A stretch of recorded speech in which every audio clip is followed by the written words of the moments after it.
Chapter 36. If Elizabeth, when Mr. Darcy gave her the letter, did not expect it to contain a renewal of his offers, she had formed no expectation at all of its contents. But, such as they were, it may well be supposed how eagerly she went through them, and what a contrariety of emotion they excited. Her feelings as she read were scarcely to be defined.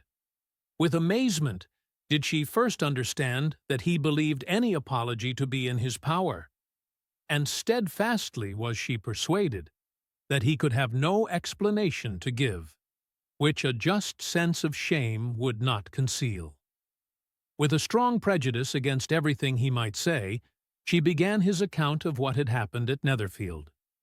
She read with an eagerness which hardly left her power of comprehension, and from impatience of knowing what the next sentence might bring, was incapable of attending to the sense of the one before her eyes.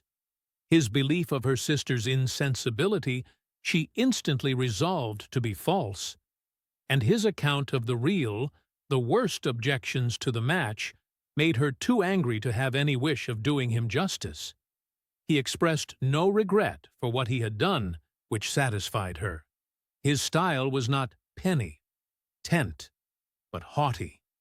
It was all pride and insolence. But when this subject was succeeded by his account of Mr. Wickham, when she read with somewhat clearer attention a relation of events which, if true, must overthrow every cherished opinion of his worth, and which bore so alarming an affinity to his own history of himself, her feelings were yet more acutely painful and more difficult of definition. Astonishment, apprehension, and even horror oppressed her. She wished to discredit it entirely, repeat idly exclaiming, "This must be false, this cannot be, this must be the grossest falsehood." And when she had gone through the whole letter, though scarcely knowing anything of the last page or two, put it hastily away, protesting that she would not regard it, that she would never look in it again. In this perturbed state of mind, with thoughts that could rest on nothing, she walked on. But it would not do. In half a minute the letter was unfolded again, and collecting herself as well as she could, she again began the mortifying perusal of all that related to Wickham, and commanded herself so far as to examine the meaning of every sentence. The account of his connection with the Pemberley family was exactly what he had related himself, and the kindness of the late Mr. Darcy, though she had not before known its extent, agreed equally well with his own words. So far each recital confirmed the other, but when she came to the will, the difference was great. What Wickham had said of the living was fresh in her memory, and as she recalled his very words, it was impossible not to feel that there was gross duplicity on one side or the other. And, for a few moments, she flattered herself that her wishes did not err. But when she read and reread with the closest attention the particulars immediately following of Wickham's resigning all pretensions to the living, of his receiving in lieu so considerable a sum as £3,000, again was she forced to hesitate. She put down the letter, weighed every circumstance with what she meant to be impartiality, deliberated on the probability of each statement, but with little success. On both sides, it was only assertion. Again she read on, but every line proved more clearly that the affair, which she had believed it impossible that any contrivance could so represent as to render Mr. Darcy's conduct in it less than infamous, was capable of a turn which must make him entirely blameless throughout the whole. The extravagance and general profligacy which he scrupled not to lay at Mr. Wickham's charge exceedingly shocked her, the more so as she could bring no proof of its injustice. She had never heard of him before his entrance into the Shire militia, in which he had engaged at the persuasion of the young man who, on meeting him accidentally in town, had there renewed a slight acquaintance. Of his former way of life nothing had been known in Hertfordshire, but what he told himself. As to his real character, had information been in her power, she had never felt a wish of inquiring. His countenance, voice, and manner had established him at once in the possession of every virtue.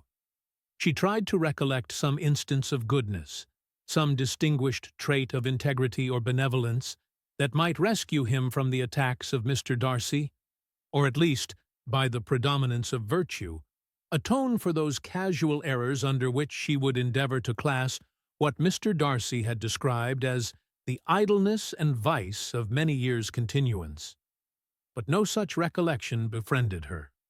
She could see him instantly before her, in every charm of air and address, but she could remember no more substantial good than the general approbation of the neighborhood, and the regard which his social powers had gained him in the mess. After pausing on this point a considerable while, she once more continued to read. But, alas, the story which followed, of his designs on Miss Darcy, received some confirmation from what had passed between Colonel Fitzwilliam and herself only the morning before, and at last she was referred for the truth of every particular to Colonel Fitzwilliam himself, from whom she had previously received the information of his near concern in all his cousin's affairs, and whose character she had no reason to question. At one time she had almost resolved on applying to him, but the idea was checked by the awkwardness of the application, and at length wholly banished by the conviction that Mr. Darcy would never have hazarded such a proposal if he had not been well assured of his cousin's corroboration. She perfectly remembered everything that had passed in conversation between Wickham and herself in their first evening at Mr. Phillips's. Many of his expressions were still fresh in her memory. She was now struck with the impropriety of such communications to a stranger, and wondered it had escaped her before. She saw the indelicacy of putting himself forward as he had done, and the inconsistency of his professions with his conduct. She remembered that he had boasted of having no fear of seeing Mr. Darcy, that Mr. Darcy might leave the country, but that he should stand his ground. Yet he had avoided the Netherfield ball the very next week. She remembered also that, till the Netherfield family had quitted the country, he had told his story to no one but herself, but that after their removal it had been everywhere discussed, that he had then no reserves, no scruples in sinking Mr. Darcy's character, though he had assured her that respect for the father would always prevent his exposing the son. How differently did everything now appear in which he was concerned! His attentions to Miss King were now the consequence of views solely and hatefully mercenary, and the mediocrity of her fortune proved no longer the Madeira. Tian of his wishes, but his eagerness to grasp at anything. His behavior to herself could now have had no tolerable motive. He had either been deceived with regard to her fortune, or had been gratifying his vanity by encouraging the preference which she believed she had most incautiously shown. Every lingering struggle in his favor grew fainter and fainter, and in farther justification of Mr. Darcy, she could not but allow Mr. Bingley, when questioned by Jane, had long ago asserted his blamelessness in the affair. That proud and repulsive as were his manners, she had never, in the whole course of their acquaintance, an acquaintance which had latterly brought them much together, and given her a sort of intimacy with his ways, seen anything that betrayed him to be unprincipled or unjust, anything that spoke him of irreligious or immoral habits, that among his own connections he was esteemed and valued, that even Wickham had allowed him merit as a brother, and that she had often heard him speak so affectionately of his sister as to prove him capable of some amiable feeling, that had his actions been what Mr. Wickham represented them, so gross a violation of everything right could hardly have been concealed from the world, and that friendship between a person capable of it and such an amiable man as Mr. Bingley was incomprehensible. She grew absolutely ashamed of herself, of neither Darcy nor Wickham could she think without feeling she had been blind, partial, prejudiced, absurd?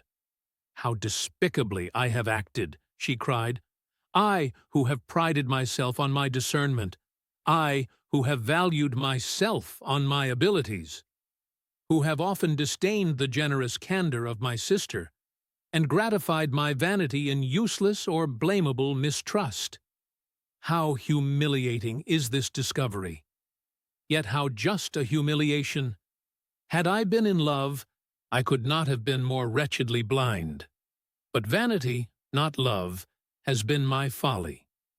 Pleased with the preference of one, and offended by the neglect of the other, on the very beginning of our acquaintance, I have courted prepossession and ignorance, and driven reason away, where either were concerned.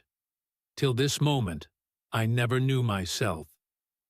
From herself to Jane, from Jane to Bingley, her thoughts were in a line which soon brought to her recollection that Mr. Darcy's explanation there had appeared very insufficient, and she read it again. Widely different was the effect of a second perusal. How could she deny that credit to his assertions in one instance, which she had been obliged to give in the other? He declared himself to be totally unsuspicious of her sister's attachment, and she could not help remembering what Charlotte's opinion had always been. Neither could she deny the justice of his description of Jane. She felt that Jane's feelings, though fervent, were little displayed, and that there was a constant complacency in her air and manner not often united with great sensibility. When she came to that part of the letter in which her family were mentioned in terms of such mortifying, yet merited reproach, her sense of shame was severe. The justice of the charge struck her too forcibly for denial, and the circumstances to which he particularly alluded as having passed at the Netherfield ball, and as confirming all his first disapprobation, could not have made a stronger impression on his mind than on hers. The compliment to herself and her sister was not unfelt. It soothed, but it could not console her for the contempt which had thus been self-attracted by the rest of her famille. And as she considered that Jane's disappointment had in fact been the work of her nearest relations, and reflected how materially the credit of both must be hurt by such impropriety of conduct, she felt depressed beyond anything she had ever known before. After wandering along the lane for 2 hours, giving way to every variety of thought, reconsidering events, determining probabilities, and reconciling herself, as well as she could, to a change so sudden and so important, fatigue and a recollection of her long absence made her at length return home, and she entered the house with the wish of appearing cheerful as usual, and the resolution of repressing such reflections as must make her unfit for conversation. She was immediately told that the 2 gentlemen from Rosings had each called during her absence. Mr. Darcy only for a few minutes to take leave, but that Colonel Fitzwilliam had been sitting with them at least an hour, hoping for her return, and almost resolving to walk after her till she could be found. Elizabeth could but just affect concern in missing him. She really rejoiced at it. Colonel Fitzwilliam was no longer an object. She could think only of her letter.